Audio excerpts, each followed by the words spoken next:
on time. I don't have a drink. Tell me when I'm live. Hey, this is Real Estate Guru. This is your Real Estate Guru, and this is Real Estate Daily. And we have a great topic today because we are headed to spring, and the topic is, should I paint my home? This is what people ask all the time: is should I paint my home? You know, you go and you talk to the owner, and you're going to list their house. You're developing that relationship with them, and the question is, should I paint the home to add value? Well, we're going to talk about those things. Does it actually add value to the home in the way that they think it's going to add value? There's different kinds of value. We're going to get into it. By the way, welcome to Real Estate Daily. I hope you're sipping coffee with me this morning, and I hope you are on fire building your career as I am on fire to build your career. Okay, let's get going with the topic of painting your house. And the topic is, why paint? Is there actually a good reason to paint the house?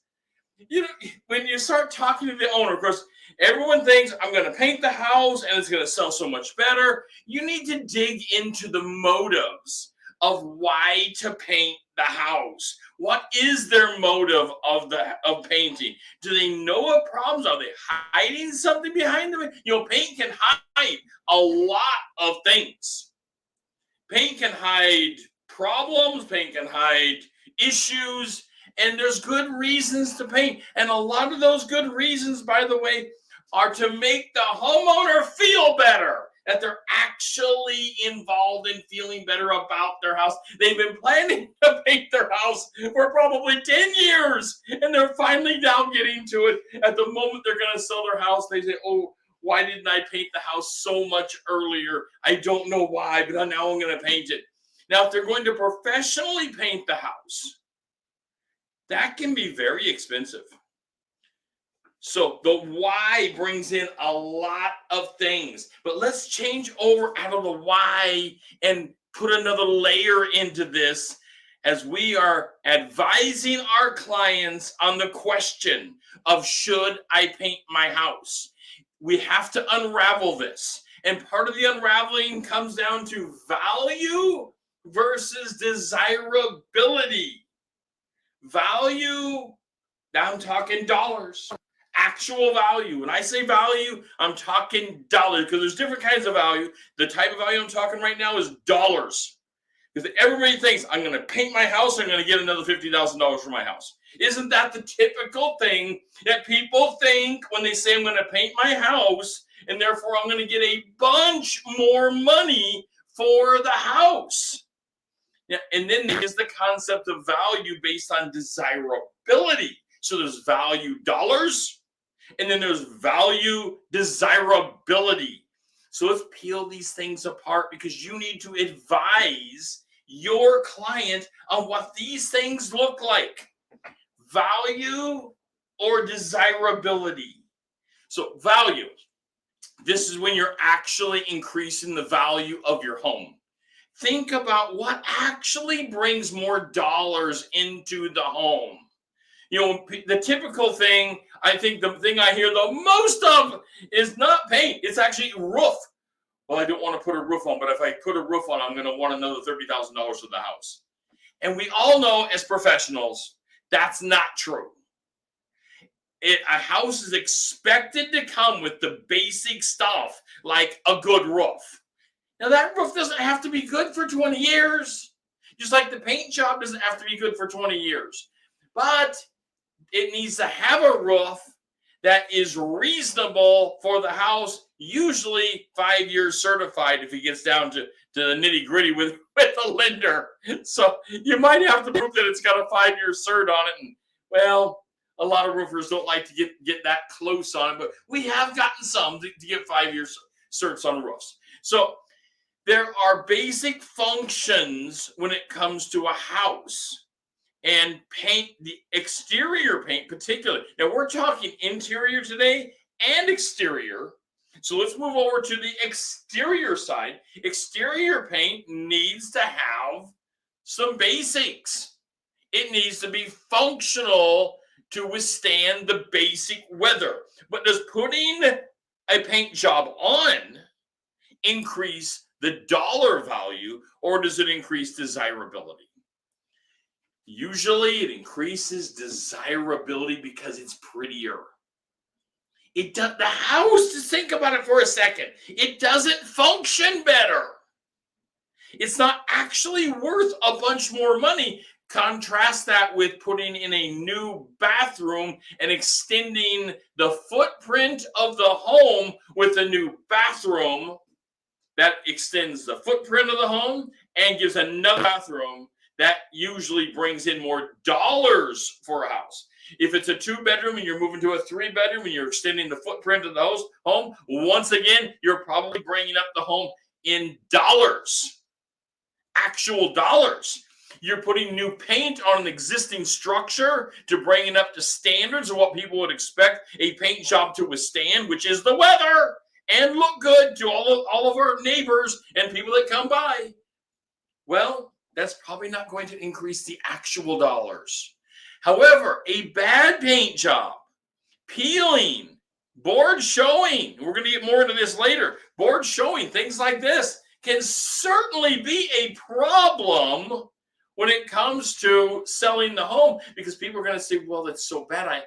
I need you to come down $10,000, or whatever dollars it's going to be. I need you to come down in price.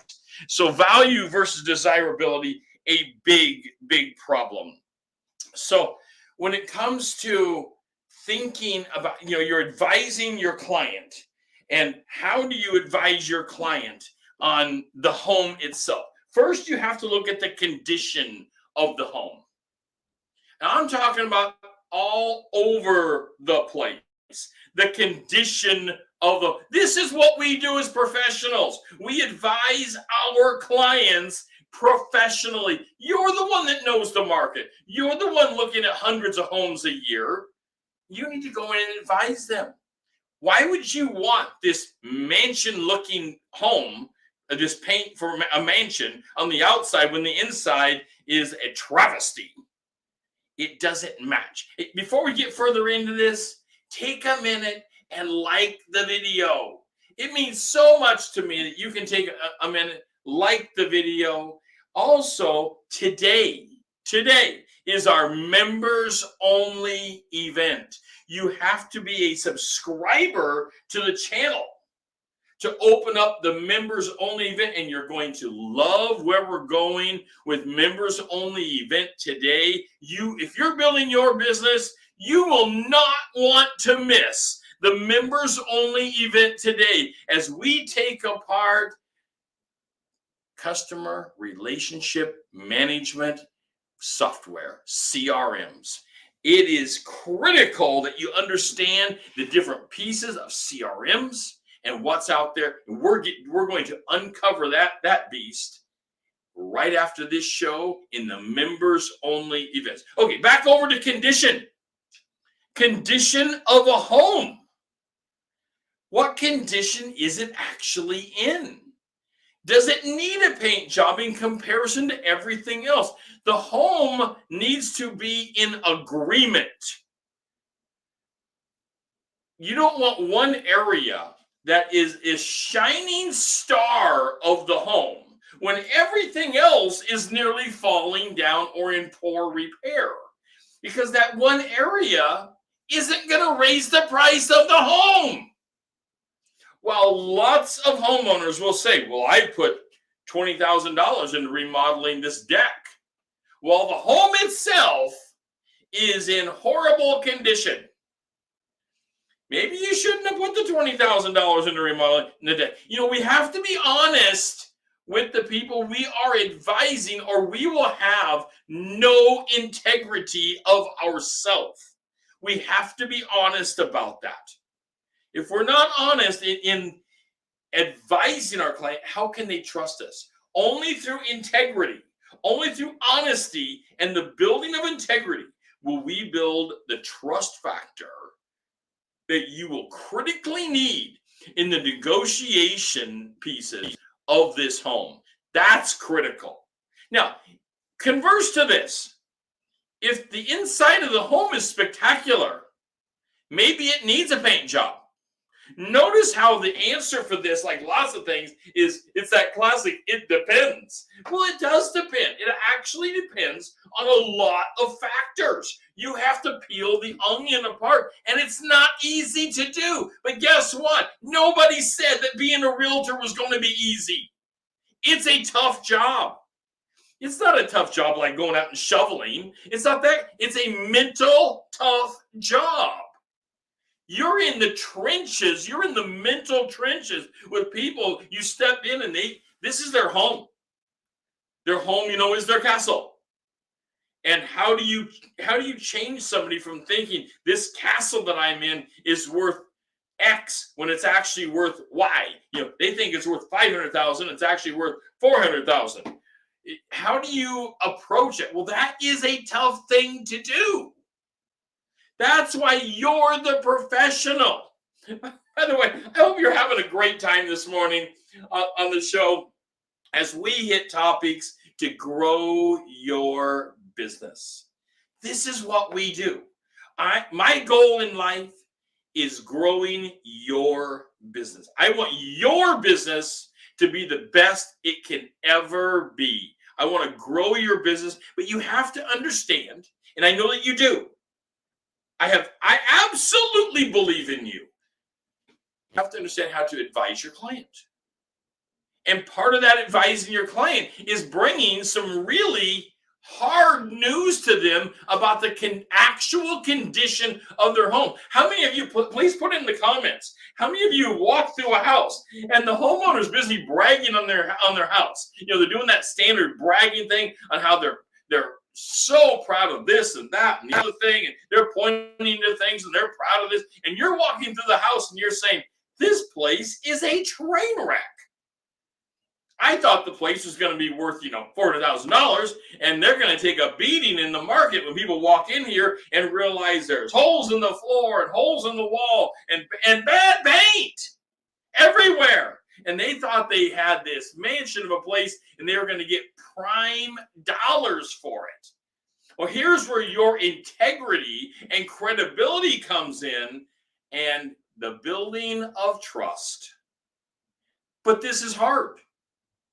But as I said, real estate is a hard job because people's future, it's such a large asset in our lives. People's feelings and plans of the future get tied exactly to it. Okay, moving again to the outside of the home. I want to talk about curb appeal. I have whole videos, by the way, on curb appeal. Curb appeal is so incredibly important. You've got to pay attention to the curb appeal and what is happening with curb appeal. It also, by the way, remember that condition piece where we have to have the home in agreement with each other. So you get people into the house. Well, if once they get into the house, it doesn't agree with the outside of the house, they're going to be turned off right away. And this is where you have to advise your client about the agreement process, the mental agreement process, that when somebody sees something, they have expectations of what it is on the inside, but they're never coming in. Let's be clear.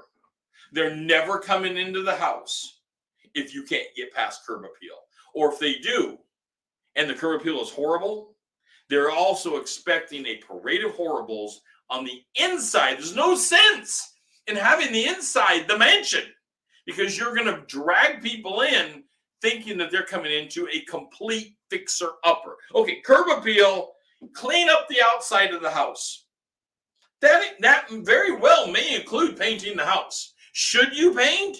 It depends on, does it agree with the rest of the house? Now, this is tough because we're going to get over into an area off of curb appeal. Because curb appeal is so incredibly important, but it is a quick mirroring of the inspection process. So there's inspection and there is appraisal. The bank's inspection is called appraisal. I know you all know this. You're professionals in the industry. The individual buyer's process is called an inspection. This all all impacts the curb appeal aspect.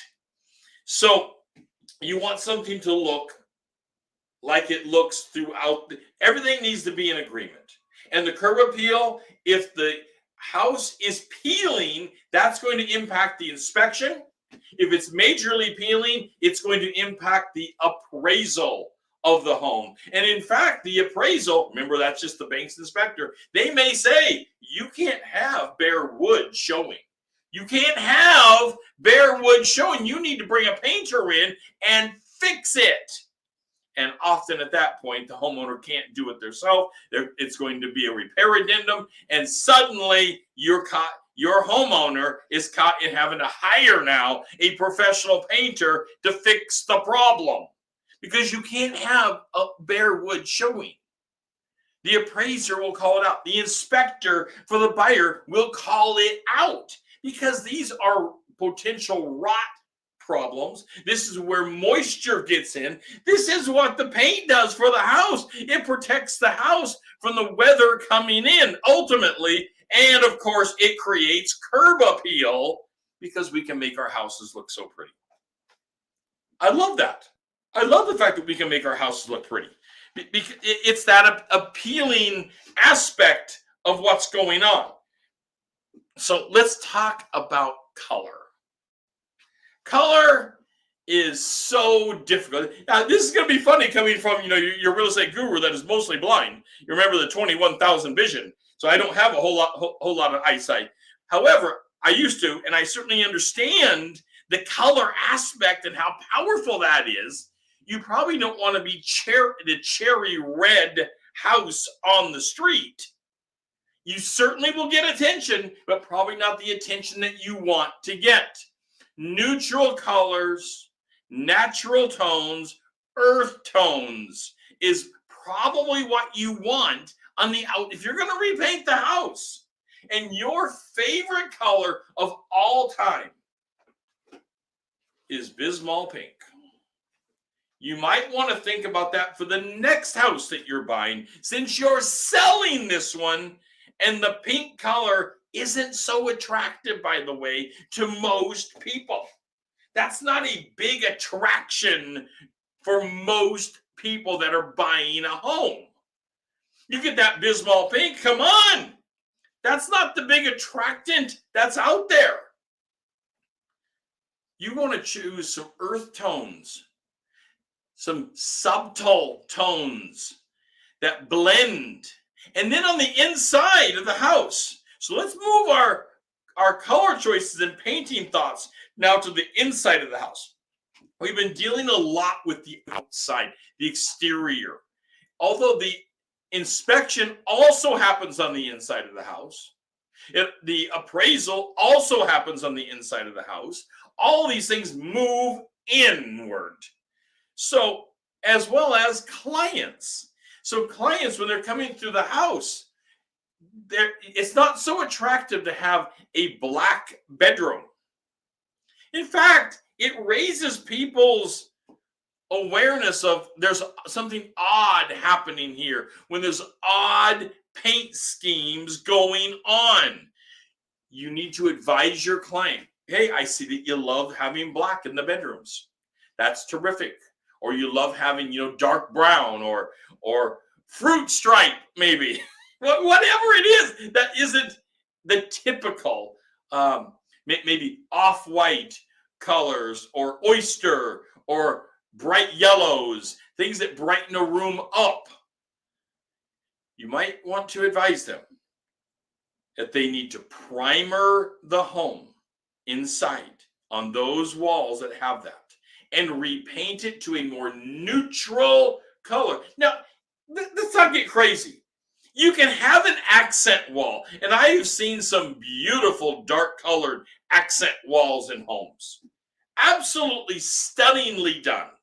That fit, and I would never advise them to move on from the accent wall. It just simply doesn't make sense to move on from a beautifully done accent wall. Recently, I seen an accent wall done with a sponge. My wife was really actually explaining it to me as we went through a home, and it was this sponge work on a wall and she loved it. And it was a darker tone. I think she said it was purple, something like that. And that was fine. It was so well done, but the whole room wasn't that one thing, and the ceiling wasn't done that way. It was different, and it was an accent. It actually became an asset to the home. Absolutely wonderful. Okay, let's move on to, does color actually in the home add value? So I'm pulling back. We started off with this value versus desirability thing. I want to pull this together now. So does color in the home add additional value? Well, what it really does at the end of the day is it adds desirability. And desirability is someone who says, I want that house. No, I'm not going to pay more for it. But of the several houses on the market, of course, I know we're in a seller's market right now, and it's crazy that way, that there's not many homes on the market. But of the few choices they have, you want them to choose your clients. Of course, a bidding war is for your client. It's even better, right? I mean, for your client, a bidding war is even better what you want. However, if you can't get a bidding war, you certainly want people to desire the home. So that's the one that they're choosing above another home. We have a lot of people these days. They're busy just like you are. You're a busy professional in real estate. You're a busy professional. I get that. And they're busy at their jobs. And they want a turnkey. When the people say they want a DIY project in the home, the do-it-yourself project, we get clients coming in now using the terminology of DIY. And what do they really mean by DIY? Well, they might mean that they're going to paint a wall. They probably don't mean they're going to paint the whole house, because the house is a travesty. Bad paint schemes throughout a house will lower the price. Good paint schemes will keep it to the point where it should already be. Great paint schemes still are not going to raise the price of a home. They're going to create desire that people want your home more than another one, or at least they won't take it off the list. That's huge. That's huge when you think about trying to sell a home, even in a seller's market. I know. Put in your comments, what do you advise people on paint on the inside of the home? Would you typically advise them for neutral colors? Would you advise them for accent walls? Do you advise them to give a credit to the buyer because of poor paint on the inside? Do you pre-plan for that kind of thing? What do you do? Love to hear from you in the comments about paint on the inside of the house, as well as paint on the outside of the house. If the paint is peeling, that's an easier one. That's an easier choice, because generally this will be called out by the inspector, and it can be called out by the appraiser. So often peeling paint has to be fixed, because that's going to rot the house. But then before you get to peeling paint, you can just have an aged paint job. What do you advise? What do you tell your client to do with an aging paint job that's not peeling yet? I've told you, I advise people on natural earth tones. What color schemes do you advise people to go for? I think earth tones is where we're at in current society today. Okay. My goal is to build your business every day. Every day is to build your business in the year 22 bigger than what it ever has been before. We have programs. We have coaching programs. We have a course called Kickstarter that you can be going through, and you can build your business in 22. We are looking at another year that is on steroids. I mean, we're coming towards the end of January. We have spring in our sights already. And I'll tell you, the business is already on fire for the year 20. Oh, we started off the year, people calling us up. I never seen anything like it. It's absolutely amazing. We started off the year, people saying, what should I do about this problem? Can you advise for this? And yes, we want to have those conversations. Of course we want to have those conversations. We're in the business of building wealth for our clients. People want to know your professional opinion about painting a home and should I paint or not? That quandary. Should I build onto the house or not? Should I remodel my existing kitchen or not? These are hard questions. That's why they're coming to you and asking. This is how you build your business through integrity, because you're gaining credit, you're showing your credibility and gaining trust with your client. This is incredible to do. This is how you know you're going to have repeat business. The goal is, if you're starting today, that in 3 years you have half of your business coming back in repeat business, or at least a good start towards the repeat business coming back to you in about 3 years. But you have to start today with credibility and giving people the real answers. If you simply give people those answers that they want to hear, they're going to know that. People can see through that thin veil. I have gained more clients long-term by giving them what I would call the hard advice. That's the advice I knew they didn't necessarily want to hear, but it needed to be said, and you can say it kindly. You don't have to just throw it down their throat. You can say it kindly. And this is exactly how we help you in our coaching programs, is building your long-term business. First, we get you going with clients. Everybody needs clients today, but then you also need long-term returning business, because returning business is the easiest business you'll ever have. The toughest business you'll ever have is the person you don't know that you're going to talk to today. That's hard. That's the hardest business you'll ever have. But we are sales professionals, and this is exactly what we do. I'm your real estate guru. This is Real Estate Daily, and our question today was, paint or not paint? Should I paint my house? And of course, the answer is it depends, but it depends on the factors we talked about today in the show. I'll see you on the show tomorrow.